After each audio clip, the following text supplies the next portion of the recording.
Hello everyone. WordPad की class में आज हमारा डे 2 है। पिछली क्लास में हमने फाइल मेनू के बारे में पढ़ा हुआ था, जिसमें कि हमने new, open, save, save as, print, page setup, send email, about WordPad और एग्जिट पढ़ा हुआ था। और आज की क्लास में हम होम टैब के बारे में पढ़ेंगे। होम टैब के अंतर्गत कुल मिलाकर के 5 ग्रुप होते हैं। पहला जो हमारा ग्रुप है वो क्लिपबोर्ड ग्रुप होता है। दूसरा हमारा फ़ॉन्ट ग्रुप होता है। तीसरा पैराग्राफ, चौथा इंसर्ट और पांचवा एडिटिंग ग्रुप होता है।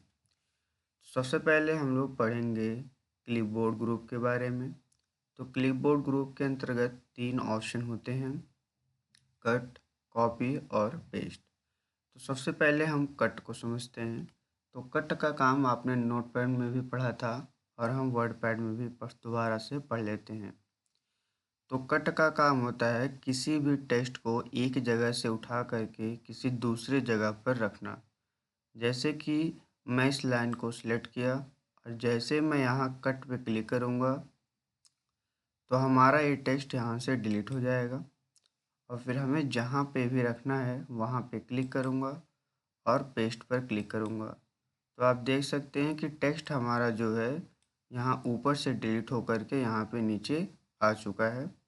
मैं दोबारा से करता हूँ। टेक्स्ट को सिलेक्ट करना है, कट पे क्लिक करना है और उसके बाद भी जहाँ पे आपको रखना है वहाँ पे अपने कर्सर को ले जाइए और पेस्ट पर क्लिक कर देना है। वो चीज़ यहाँ पे पेस्ट हो जाएगा। नेक्स्ट हमारा आता है कॉपी। कॉपी का काम होता है किसी भी टेक्स्ट का डुप्लीकेट करना। जैसे कि मैं इस लाइन की कई सारी प्रतियां बनाना चाहता हूँ, तो इसके लिए सबसे पहले हमें इसे सिलेक्ट करना होगा, कॉपी पर क्लिक करना है और इसके बाद जितनी बार हम पेस्ट पर क्लिक करेंगे उतनी बार इसकी डुप्लीकेट कॉपी बनती चली जाएगी। तो कट का काम हो गया किसी भी टेक्स्ट या किसी भी ऑब्जेक्ट को एक जगह से उठा करके किसी दूसरे जगह पर रखना। और कॉपी का काम हो गया किसी भी टेक्स्ट का डुप्लीकेट करना। आप लोग थोड़ा सा ये चीज़ याद रखेंगे कि जब भी हम कट या कॉपी करते हैं तो हमें पेस्ट करना पड़ता है। और कट की जो शॉर्टकट की होती है वो कंट्रोल+X होती है। कॉपी की जो शॉर्टकट की होती है वो कंट्रोल+C होती है और पेस्ट की शॉर्टकट की कंट्रोल+V होती है। नेक्स्ट हम समझेंगे फ़ॉन्ट ग्रुप के बारे में। फ़ॉन्ट ग्रुप में सबसे पहले ऑप्शन आता है फ़ॉन्ट। अब फ़ॉन्ट का काम क्या होता है? तो फ़ॉन्ट का काम होता है कि जो भी टेक्स्ट यहाँ पे हम लिखते हैं इसकी लिखावट को बदलने के लिए फ़ॉन्ट का इस्तेमाल किया जाता है। जैसे कि मैं इस टेक्स्ट को सिलेक्ट करता हूँ। अब मैं यहाँ फ़ॉन्ट पे यहाँ ड्रॉप डाउन आपको दिख रहा होगा, मैं इस पे गया और इस पे से मैं जैसे किसी फ़ॉन्ट पर क्लिक करूँगा तो उसकी लिखावट यहाँ पे चेंज हो जाएगी। जैसे मैंने अल्जेरियन फ़ॉन्ट लिया तो आप देख सकते हैं कि जो हमारा टेक्स्ट है ये चेंज हो गया अल्जेरियन स्टाइल में। उसी प्रकार यहाँ पे एरियल ब्लैक दिया गया है। तो जैसे जैसे मैं फ़ॉन्ट को चेंज करता जाऊँगा उसी प्रकार से मेरा टेक्स्ट बनता चला जाएगा। जैसे कि आप यहाँ देख सकते हैं, अभी जो नीचे मैंने फ़ॉन्ट यूज़ कर रखा है इसमें मैंने कैलिब्री, हिंदी में अपराजिता और यहाँ पे इंग्लिश में मैंने you Gothic you simplification font use कर रखा है। तो आप देख सकते होंगे इन दोनों में डिफरेंस पता चल रहा होगा। तो फ़ॉन्ट का काम होता है किसी भी टेक्स्ट की लिखावट को चेंज करना। नेक्स्ट हमारा आता है फ़ॉन्ट साइज। फ़ॉन्ट साइज का इस्तेमाल हम टेक्स्ट को फ़ॉन्ट साइज बढ़ाने के लिए करते हैं। जैसे कि मैंने वर्डपैड इस लाइन को सिलेक्ट किया या मैं सिंपल वर्डपैड को सिलेक्ट करता हूँ। अब मैं यहाँ ड्रॉप डाउन पे गया और यहाँ से मैं साइज़ को बड़ा कर सकता हूँ। मैंने 14 रखा। अगर आपको 28 रखना है तो 28 रख सकते हैं, 48 रखना है तो 48 रख सकते हैं। तो इस प्रकार हम टेक्स्ट की साइज़ को बढ़ा सकते हैं। हालांकि एक चीज़ और मैं आपको थोड़ा सा बता दूं कि मान लीजिए मुझे इस टेक्स्ट की साइज़ 13 रखनी है तो आप यहाँ देख सकते हैं कि यहाँ पे आपको 13 साइज़ नहीं मिलेगी। आपको 8 मिली, 9, 10, 11, 12, 14, 16, यहाँ आपको 13 नहीं मिलेगा और हमें 13 फ़ॉन्ट करना होगा। तो उसके लिए हम क्या करेंगे, तो सबसे पहले टेक्स्ट को सिलेक्ट करेंगे और इस बॉक्स पर क्लिक करेंगे और मैनुअली कीबोर्ड से टाइप कर देंगे 13। उसके बाद आप एंटर की जैसे प्रेस करेंगे तो आपकी जो फ़ॉन्ट साइज़ है वो यहाँ 13 सेट हो जाएगी। नेक्स्ट हमारा आता है, यहाँ पे 2 ए बने हुए हैं, तो जो पहला वाला बड़ा ए आपको दिख रहा है इसको बोलते हैं इंक्रीज़ फ़ॉन्ट या फिर ग्रो फ़ॉन्ट, और जो नीचे इसके बना उसको बोलते हैं डिक्रीज़ फ़ॉन्ट। इन दोनों की सहायता से भी हम फ़ॉन्ट को बड़ा छोटा कर सकते हैं। जैसे कि मैं आपको बता दूँ तो मैं यहाँ सेलेक्ट करता हूँ, बड़े वाला जो ग्रो फ़ॉन्ट है इस पे मैं क्लिक करूँगा तो टेक्स्ट की साइज़ बढ़ती जाएगी, और इस पे क्लिक करूँगा तो यहाँ पे डिक्रीज़ फ़ॉन्ट होता हमारा चला जाएगा। एक चीज़ मैं आपको बता दूँ, नोटपैड और वर्डपैड में एक और डिफरेंस है। नोटपैड में जब आप किसी एक का फ़ॉन्ट चेंज करते थे तो पूरे टेक्स्ट का फ़ॉन्ट चेंज हो जाता था। उसी प्रकार जैसे वहाँ पे हम कोई साइज़ चेंज करते थे तो इसमें भी पूरी साइज़ चेंज हो जाती थी। पर वर्डपैड में ऐसा नहीं है, हम जिसका चाहें जितना चाहें सब टेक्स्ट का अलग अलग साइज़ और फ़ॉन्ट रख सकते हैं। नेक्स्ट हमारा यहाँ पे आता है बी। बी फॉर होता है बोल्ड। बोल्ड का काम होता है किसी भी टेक्स्ट को डार्क करना। जैसे मैं इस लाइन को सिलेक्ट किया और यहाँ बी पर क्लिक कर दिया। जैसे मैंने बी पर क्लिक किया तो आप यहाँ देख सकते हैं कि ए वाली जो हमारी लाइन है ये थोड़ी सी डार्क हो गई है, और अगर इस बोल्ड को हटाना होगा तो हमें फिर से सिलेक्ट करना है और फिर से सी बी पर क्लिक कर देना है तो ये हट जाएगा। इसकी अगर मैं शॉर्टकट की बात करूँ तो इसकी शॉर्टकट की है कंट्रोल प्लस बी। अगर हम कंट्रोल प्लस बी प्रेस करेंगे तो हमारा बोल्ड हो जाएगा, और कंट्रोल प्लस बी वापस करेंगे तो बोल्ड हट जाएगा। नेक्स्ट हमारा आता है आई। आई फॉर होता है इटैलिक। इटैलिक का काम होता है किसी भी वर्ड को तिरछा करना। जैसे मैंने इस लाइन को सिलेक्ट किया और आई पर क्लिक किया। जैसे ही मैं आई पर क्लिक करूँगा तो आप देख सकते हैं टेक्स्ट हमारा जो है थोड़ा सा तिरछा हो जाएगा। अगर इसकी शॉर्टकट की भी बात करें तो इसकी शॉर्टकट की भी हो जाएगी कंट्रोल प्लस आई। तो कंट्रोल प्लस आई से इटैलिक कर सकते हैं और आई से फिर हटा भी सकते हैं। नेक्स्ट हमारा आता है यू। यू फॉर होता है अंडरलाइन। अंडरलाइन करने के लिए हमें टेक्स्ट को सिलेक्ट करना है और यू पर क्लिक कर देना है। तो आप देख सकते हैं कि हमारे टेक्स्ट के नीचे अंडरलाइन हो चुकी है, और अगर इस अंडरलाइन को हटाना है तो फिर से हमें टेक्स्ट को सिलेक्ट करना होगा और उसी यू पर क्लिक करना होगा तो अंडरलाइन हट जाएगी। इसके जस्ट बगल में हमारा आता है स्ट्राइक थ्रो। स्ट्राइक थ्रो का काम कहाँ पे होता है, तो स्ट्राइक थ्रो का काम मैं आपको बता दूँ, जैसे हम अंडरलाइन में जब अंडरलाइन करते हैं तो वो अंडरलाइन हमारे टेक्स्ट के नीचे होती है, बट वही जब हम स्ट्राइक थ्रो के थ्रू करते हैं तो अंडरलाइन हमारे टेक्स्ट के बीचों बीच होती है। जैसे मैंने सेलेक्ट किया और जैसे मैं स्ट्राइक थ्रो पे क्लिक करूँगा तो आप देख सकते हैं कि एक अंडरलाइन हो जाती है जो हमारे टेक्स्ट के बीचों बीच आ सकती है। इसको फिर से नॉर्मल करना हुआ तो इसको सिलेक्ट करके यहाँ से हम स्ट्राइक थ्रो पर क्लिक करेंगे तो ये हट जाएगा। इसका इस्तेमाल करते कहाँ पे मैं आपको थोड़ा सा बता देता हूँ। जैसे कि हम कोई सामान सेल कर रहे हैं, जैसे हमने लिख देते हैं एडीसीए कोर्स को हम सेल कर रहे हैं, और एडीसीए जो कोर्स की फ़ीस है वो है 7000, बट इस समय ऑफ़र में चल रही है 6300। अब हमें क्या करना है कि हमें कस्टमर जो या स्टूडेंट्स को बताना है कि पहले जो हमारी फ़ीस थी वो 7000 थी, अब जो है 6300 है। इसके लिए हमें 7000 को कट करना पड़ेगा, जिसके लिए हम इसको सिलेक्ट करेंगे और यहाँ से स्ट्राइक थ्रो पर क्लिक कर देंगे तो हमारा यहाँ से कट हो जाएगा। इस तरह हम स्ट्राइक थ्रो का इस्तेमाल कर सकते हैं। नेक्स्ट हमारा आता है सबस्क्रिप्ट और सुपरस्क्रिप्ट। ये जो एक्स के नीचे दो बना हुआ है इसको हम सबस्क्रिप्ट बोलते हैं, और जो एक्स के ऊपर दो बना हुआ है इसको हम सुपरस्क्रिप्ट कहते हैं। इसका इस्तेमाल हम लोग फार्मूला लिखने के लिए या थोड़ी सी टेक्स्ट डिज़ाइन करने के लिए करते हैं। जैसे कि मान लीजिए आपको लिखना हुआ H2O, तो H2O हम इस तरीके से नहीं लिखते हैं। H2O को लिखने के लिए जो 2 होता है उसको नीचे लिखा जाता है। इसके लिए आप करने के लिए 2 तरीके, या तो पहले आप लिखते समय ही कर सकते हैं या फिर लिखने के बाद कर सकते हैं। तो सबसे पहले मैं बताऊँ लिखने के बाद कैसे करते हैं। जैसे मान लीजिए आपने H2O लिख दिया, अब आप इसमें 2 को सेलेक्ट करिए और यहाँ पे सबस्क्रिप्ट पर क्लिक कर दीजिए। जैसे ही हम सबस्क्रिप्ट पर क्लिक करेंगे तो इस तरीके से हमारा टेक्स्ट नीचे हो जाएगा। अब अगर लिखने के दौरान हमें करना है तो हम H प्रेस करेंगे, इसके बाद सबस्क्रिप्ट पर क्लिक करेंगे, फिर 2 लिखेंगे, फिर सबस्क्रिप्ट पर क्लिक करेंगे और O प्रेस कर देंगे। तो इस प्रकार हम इसको लिख सकते हैं। नेक्स्ट हमारा आता है सुपरस्क्रिप्ट। सुपरस्क्रिप्ट का इस्तेमाल हम करते हैं टेक्स्ट के ऊपर लिखने के लिए। जैसे किसी नंबर का स्क्वायर लिखना हुआ, क्यूब लिखना हुआ, इसके लिए हम सुपरस्क्रिप्ट का इस्तेमाल करते हैं।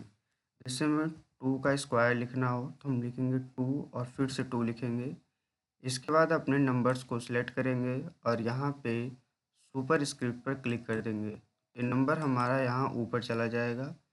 फिर से हम इस पर क्लिक करेंगे तो हमारा टेक्स्ट नॉर्मल हो जाएगा। नॉर्मली हम कुछ भी टाइप कर सकते हैं। इसके बाद हमारा आता है कि हमने फिर से यहाँ पे कुछ लिखा। जैसे हम लिखना चाहते हैं 2 और फिर सुपरस्क्रिप्ट पर क्लिक किया, स्क्वायर लिखा, फिर इस पर क्लिक किया, तब ये नॉर्मल हो गया। नॉर्मली हम कुछ भी टाइप कर सकते हैं। नेक्स्ट हमारा आता है टेक्स्ट कलर। टेक्स्ट कलर का इस्तेमाल कहाँ पे होता है? जैसे मैं एक नाम टाइप कर देता हूँ तो उस पर आपको बता देता हूँ। जैसे मैंने यहाँ पे एक नाम लिख दिया आरुषि। अब इस नाम में हमें क्या करना है, हर टेक्स्ट का कलर अलग अलग रखना है। तो इसके लिए हम क्या करेंगे, सबसे पहले हम इस प्रकार से सिलेक्शन करेंगे और यहाँ टेक्स्ट कलर पे जा कर के यहाँ से सब पे हम चाहें तो अलग अलग कलर दे सकते हैं, कुछ इस प्रकार से। जितने भी आपके टेक्स्ट हैं सब पे आप अलग अलग कलर दे सकते हैं। नोटपैड में हम एक कलर फॉर्मेटिंग नहीं कर सकते थे। नोटपैड में हम केवल फ़ॉन्ट बदल सकते थे, फ़ॉन्ट की साइज़ बदल सकते थे, बोल्ड कर सकते थे और इटैलिक कर सकते थे। उसके अलावा ना तो आप अंडरलाइन कर सकते थे, ना स्ट्राइक थ्रो, ना सबस्क्रिप्ट, ना सुपरस्क्रिप्ट, ना टेक्स्ट कलर का इस्तेमाल कर सकते थे। नेक्स्ट हमारा आता है, हाँ एक चीज़ मैं आपको और बता दूं कि अब एक कलर दे दिया हमने। अगर हमें इस कलर को नॉर्मल करना हो ब्लैक में तो हम इसको फिर से पूरे टेक्स्ट को सिलेक्ट करेंगे और टेक्स्ट कलर में जा कर के यहाँ ऑटोमेटिक पे क्लिक कर देंगे। तो ये टेक्स्ट हमारा नॉर्मली बाय डिफ़ॉल्ट जो कलर रहता है उसमें कन्वर्ट हो जाएगा। नेक्स्ट हमारा आता है टेक्स्ट हाइलाइटर। अब टेक्स्ट हाइलाइटर क्या होता है? तो टेक्स्ट हाइलाइटर की सहायता से हम किसी टेक्स्ट को हाईलाइट कर सकते हैं। जैसे कि हाईलाइट करने के 2 तरीके हैं। पहला तरीका क्या है कि आप टेक्स्ट को सिलेक्ट करिए। टेक्स्ट को सिलेक्ट करने के बाद जो है आप यहाँ टेक्स्ट हाइलाइटर पे जाइए और यहाँ किसी भी कलर को सिलेक्ट कर लीजिए। तो टेक्स्ट हमारा इस प्रकार से हाईलाइट हो जाएगा। ये हमारा पहला तरीका था किसी भी टेक्स्ट को हाईलाइट करने का। हमारा एक और दूसरा तरीका भी है कि हम सबसे पहले यहाँ हाइलाइटर पे जाएं और जो भी हाइलाइटर हमें लेना है उसको हम सिलेक्ट कर लेंगे। इसके बाद आप यहाँ देख सकते हैं, अब जिस भी टेक्स्ट को हम सिलेक्ट करेंगे उसमें क्या हो जाएगा, यहाँ से हाइलाइटर लगने लगेगा, कुछ इस प्रकार से। फ़ॉन्ट ग्रुप में आपको बस इतना ही पढ़ना था। जैसे font, font size, increase font, decrease font, bold, italic, underline, strikethrough, subscript, super text colour और हाईलाइट कलर। नेक्स्ट हमारा आता है पैराग्राफ ग्रुप। अब पैराग्राफ ग्रुप का इस्तेमाल कहाँ करते हैं इसको जान लेते हैं। तो पैराग्राफ ग्रुप का इस्तेमाल हम लोग टेक्स्ट की फॉर्मेटिंग करने के लिए करते हैं। तो सबसे पहले हमारे पास 4 अलाइनमेंट होते हैं। फर्स्ट अलाइनमेंट का नाम होता है लेफ़्ट अलाइनमेंट, उसके बाद सेकंड का नाम होता है सेंटर अलाइनमेंट, तीसरे नंबर पे जो है इसका नाम है राइट अलाइनमेंट और चौथे नंबर पे जो है इसको हम बोलते हैं जस्टिफाई। जब भी आपको किसी टेस्ट को बीच से लिखना हो या फिर किसी टेस्ट को बीच में रखना हो, तो उसके लिए हम सेंटर अलाइनमेंट का इस्तेमाल करते हैं। जैसे मैंने अभी इस टेस्ट को सिलेक्ट किया और इस टेस्ट को मैं पेज के बीचों बीच लाना चाहता हूँ, तो उसके लिए मैं सेंटर अलाइनमेंट पे क्लिक करूँगा। जैसे ही मैं सेंटर अलाइनमेंट पे क्लिक करूँगा तो मेरा टेस्ट क्या हो जाएगा, यहाँ बीच में आ जाएगा कुछ इस प्रकार से। अब मुझे इसी टेस्ट को अगर राइट साइड में करना हो तो मैं इसको सिलेक्ट करूँगा, राइट साइड पे क्लिक कर दूँगा तो ये राइट में चला जाएगा। अगर मुझे इसी टेस्ट को लेफ़्ट में करना हो तो मैं इसमें लेफ़्ट अलाइनमेंट पे क्लिक कर दूँगा, ये लेफ़्ट में चला आएगा। तो 3 प्रकार के मैंने आपको बता दिया, लेफ़्ट, सेंटर और राइट। लेफ़्ट से लिखने के लिए लेफ़्ट अलाइनमेंट, किसी टेस्ट को बीच से लिखने के लिए सेंटर अलाइनमेंट और राइट साइड से लिखने के लिए राइट अलाइनमेंट का इस्तेमाल करते हैं। अब एक हमारे पास बचता है जस्टिफाई। अब जस्टिफाई का इस्तेमाल कहाँ होता है? तो जस्टिफाई का इस्तेमाल हम लोग दोनों साइड बराबर करने के लिए करते हैं। जैसे कि यहाँ पे अभी आप देख रहे होंगे कि एक साइड हमारा लेफ़्ट साइड में एकदम बराबर है, राइट साइड में कुछ टेक्स्ट आगे पीछे हैं। इनको भी बराबर करने के लिए हम टेक्स्ट को सिलेक्ट करेंगे। सिलेक्ट करने के बाद आपको सिंपल यहाँ पे जस्टिफाई पर क्लिक करना है। तो जैसे हम जस्टिफाई पर क्लिक करेंगे, ये टेक्स्ट हमारे एक लेवल में हो जाएंगे। मैं आपको दूसरा तरीका बताता हूँ करके, जिस तरीके से हो जाएगा।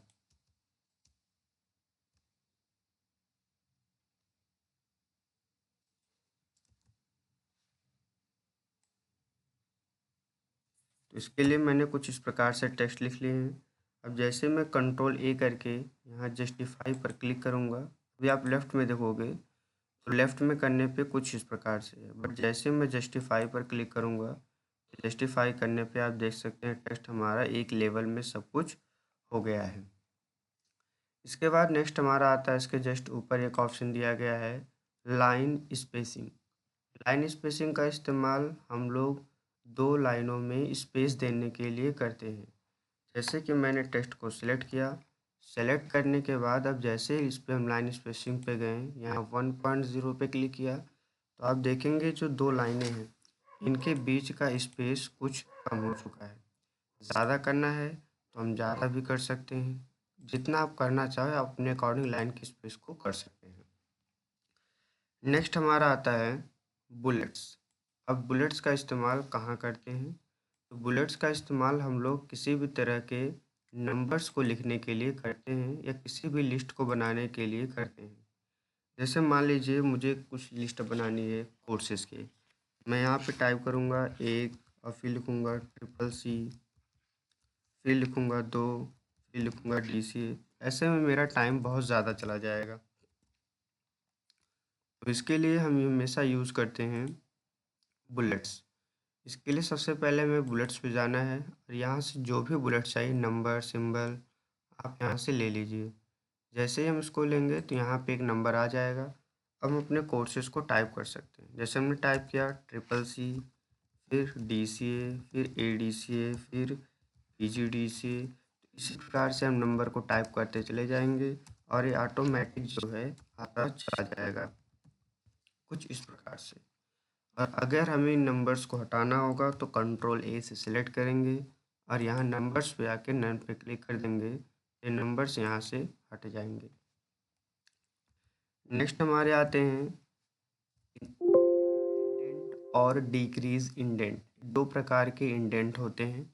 ये हमारा जो है वो डिक्रीज इंडेंट है और ये हमारा इंक्रीज इंडेंट है। इसका इस्तेमाल बहुत कम ही लोग जानते हैं। मैं आपको बता दूं कि इसका इस्तेमाल कहाँ पे करते हैं। जैसे मान लीजिए आपने यहाँ पे कोई क्वेश्चन लिखा, मैं कुछ भी नॉर्मली टाइप कर देता हूँ, यहाँ मैंने क्वेश्चन लिखा। अब हमें ऑप्शन जो है यहाँ से लिखने हैं, कर्सर मैं मूव कर दिया, यहाँ से लिखने हैं। यानी कि अब मुझे इसके नीचे लिखने, यहाँ से नहीं लिखना। तो आप जैसे 1 लिखे, एंटर करोगे तो फिर आपका कर्सर यहाँ पे आ गया, फिर आप टैब की प्रेस करोगे, फिर लिखोगे, फिर वहाँ जाएगा। तो ऐसी स्थिति में हम यहाँ पे इंडेंट का इस्तेमाल करते हैं। अब आपका कर्सर यहाँ पे है और आप अपने कर्सर को यहाँ पे ला सकते हैं इंक्रीज इंडेंट की सहायता। जैसे मैंने इस पर क्लिक किया तो मेरा कर्सर आप देखेंगे यहाँ पे आ गया। अब मैंने ऑप्शन ए लिखा, फिर एंटर किया, फिर ऑप्शन बी लिखा, फिर एंटर किया, ऑप्शन सी लिखा, फिर एंटर किया, ऑप्शन डी लिखा, फिर एंटर किया। तो इस प्रकार से आप क्रम में लिख सकते हैं। अब आपको फिर से पहले वाले पे आना है तो आप यहाँ से डिक्रीज इंडेंट पे जैसे क्लिक करेंगे तो यहाँ पे क्या हो जाएगा, शुरुआत में आ जाएगा। फिर आप यहाँ से लिख सकते हैं जो भी आपको लिखना हो। इसके बाद इसमें दिया गया है कि अलग अलग जगहों पे आप अलग अलग इसको इस्तेमाल करते हैं। जितना ज़्यादा आप इसको आगे ले जाएंगे वहीं से हमारा कैरेक्टर लिखना स्टार्ट कर देगा। अभी अगर आप यहाँ इसको दो गौर से देखेंगे इंक्रीज इंडेंट और डिक्रीज इंडेंट में, तो आपको इसमें दो एरो दिखाई देंगे जिसकी सहायता से आपको पता चल जाएगा इसमें इंक्रीज कौन सा है और डिक्रीज कौन सा है। आज की क्लास में बस इतना ही। नेक्स्ट क्लास में हम इंसर्ट, एडिटिंग और व्यू टैब के बारे में पूरा पढ़ेंगे।